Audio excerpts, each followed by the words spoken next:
Welcome back to Lunch of the Market. Wow, what an amazing 2 days. At the end of the day yesterday, we saw the market sell off into the close that made the day feel pretty ugly. We then saw the market sell off at the open, only to see it bid back up. Looking at the volume of the sell-off this morning, it was on light volume. Volume's interesting. It's been anemic forever, as we've all heard endlessly about how low volume is in the exchanges. So in terms of the overall market, we've seen 16 straight weeks of outflows from equity mutual funds. With that much less firepower, it's really no surprise that volumes are reduced on the exchanges.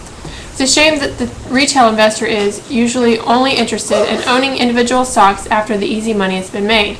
So if you're listening to this today and you're out, consider picking your spot on an individual name when the market gives you an opportunity to own a great name at a reduced price. What are we doing today? There are a few trades at the lows of the day, and we may get back there again before the day is out. But with the markets in the green, we really don't have a trade, unless it's to get smaller. We've spent the last few weeks with the markets ripping to take chips off the table. We are around 10 to 15% in cash right now, so that we have available firepower should we see the market pull back and give us an opportunity to finally pick up some of the names on our shopping list on sale. At the lows of the day, we did see Salesforce.com trade down to 113.66, and we added to our short October 110-100 put spreads for just under $200.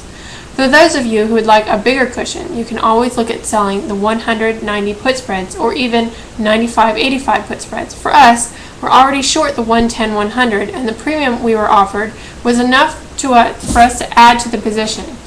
As is our standard practice, if the trade goes against us, we will look to roll either out, meaning we are short October now, and after rolling out we'll be short spreads in November, or we will look to roll down and out, meaning if we're short CRM 110-100 put spreads in October, we'll look to buy those back and then short 190 put spreads in November. What is the purpose of rolling down and out? When it comes to good companies, there's usually a floor or the support in the stock under which it is unlikely that you'll see the stock trade, unless the bottom of the market. $55 in Freeport McMoran, $65 in Visa, $95 in Salesforce.com, $45 in Cree. Those are examples of levels in a few of our frequently owned stocks that are unlikely to be seen. We use these levels to shoot against, meaning when we see a stock approach these levels, we like to sell put spreads at these levels, say 45.40 put spreads in Cree. Hope that helps you understand a little bit about our strategy and some education about owning and selling spreads. This market has been stuck in a range all year, and it's important to understand the levels on stocks you trade so you can make intelligent bets when you lay out capital or short either stocks or options. It's important to take the trade off or put it on when it gets to the appropriate level. In between, it's tough to make a trade, and you'll find the time frame for which you'll have to leave the trade on is significantly extended. So, as lackluster as it is to say that the trade today is not today, that's where we find ourselves again today.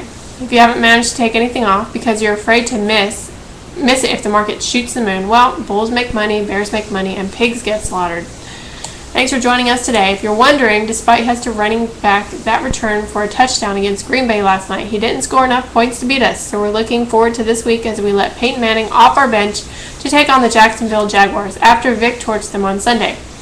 Hope your day is a good one, and don't worry about not having a monster trade every day.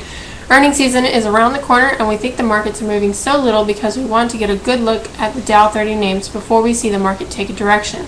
So have no fear. JP Morgan reports on October 13th, so you only have to wait until then. Have a great day, and we'll see you tomorrow.